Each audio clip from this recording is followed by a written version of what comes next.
What is going on, you guys? My name is Rayge, and we are back to wrap things up here with the monthly event being the Reverse Engineer. If you recall, this is the monthly event that has been allowing us the opportunity here, obviously, to capitalize on shards of Ironheart MK2. But as this is coming up to a close here, we do have one more milestone that's going to round things up here.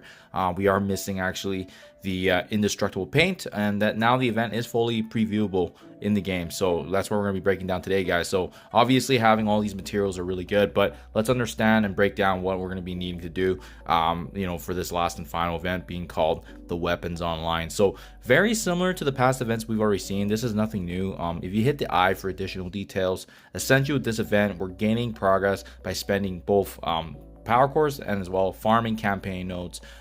There's limited time offers associated. Typically we don't need to do this to unlock what we need to. You can definitely do it free to play, but also being keeping an eye out for and being mindful of these free claims that do come through the web store milestone. So if you hit preview here, the milestones are now readily available for us to take a look. And again, if you hit scoring here, it is going to give you a breakdown in terms of how this is going to be scored, right? You get 1 point per of these orb fragments that we are earning through the campaign energy. So it's important to understand how much campaign energy you're going to be able to be farming per day. And as well, the spending of power cores is also going to be adding points 5 per. So obviously the combination of all this is going to definitely help out.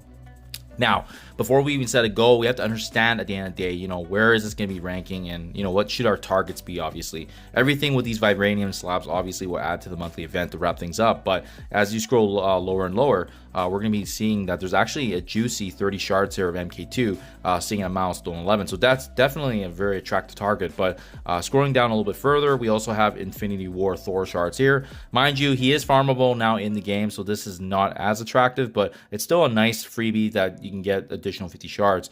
And then finally, the money, the goal at the end of the day, milestone 14. This is ideally what we want to be aiming for. This indestructible paint that's going to add that significant portion of points to the monthly event to wrap things up. If you are able to pursue this even further now, there is also a pretty juicy core shards here, right here, actually at the 62,300 points for 100 shards. So how is this going to be looking for the points, guys? Well, we do have a breakdown table here to showcase for you how that's going to be. Overall, guys, now keep in mind too, I have it highlighted in yellow here for the campaign because, to be quite honest, we don't actually know what to confirm fragments per energy campaign yet. So we just assume right now that it's gonna be 5 per, just because that way the math does work out. And typically when we're conservative on their numbers, they're usually pretty consistent, plus minus a couple, but usually they're pretty bang on. If they miss the mark, then typically they do a top up. But from what we're seeing right now, this is how it's going to be ranked, right? If we're assuming campaign energy is going to be 5 per, assuming you can hit the 1100 energy per day, which is pretty much the average that you would typically be doing, that's going to get you close to around 33,000 points. That's for 6 days for this event being run.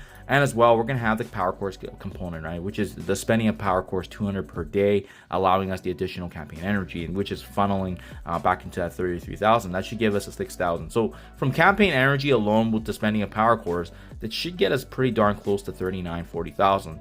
The remainder of that now has to be supplemented by going through and actually utilizing both the web milestone and as well as the free claim. So they mentioned that there's gonna be a free claim. Typically that average is about 500 per day, so that's kind of what I did there. I subtracted a day as well, just because typically they don't have it for the last and final day, so 5 days makes sense. And then lastly, that web milestone that we do have here is the earning of these the raid credits that you actually get through successfully completing raids, both in the Greek raids, as well as if you're involved in Doom or Incursion or Ultimus raids. They're also going to have raid credits earned upon each completion. So in total, we're going to be getting about 14,000 from the web milestone, which is a very significant portion. Plus the assumed free claim, it's going to get us very close to 55,000, right? So honestly, this is well north of the 40s of the requirement that we need for milestone 14, being that 54,200. So it's pretty good odds right now.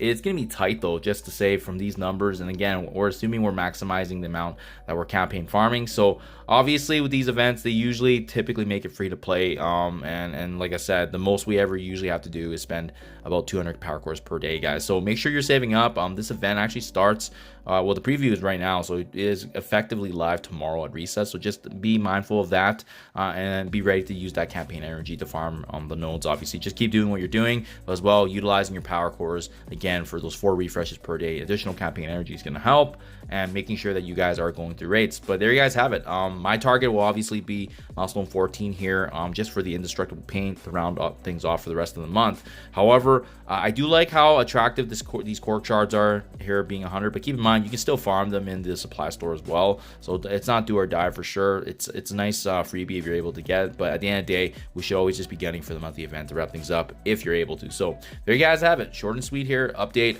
And finally, the last event here for the rest of the month before we start seeing how the next month is going to start shaping up, guys. So I'll keep you up to date once we have more information, especially with them taking the Thanksgiving time off. We'll likely get a pretty decently sized blog post this coming Friday. So keep you guys up to date. Thank you as always, and I'll catch you guys in the next one.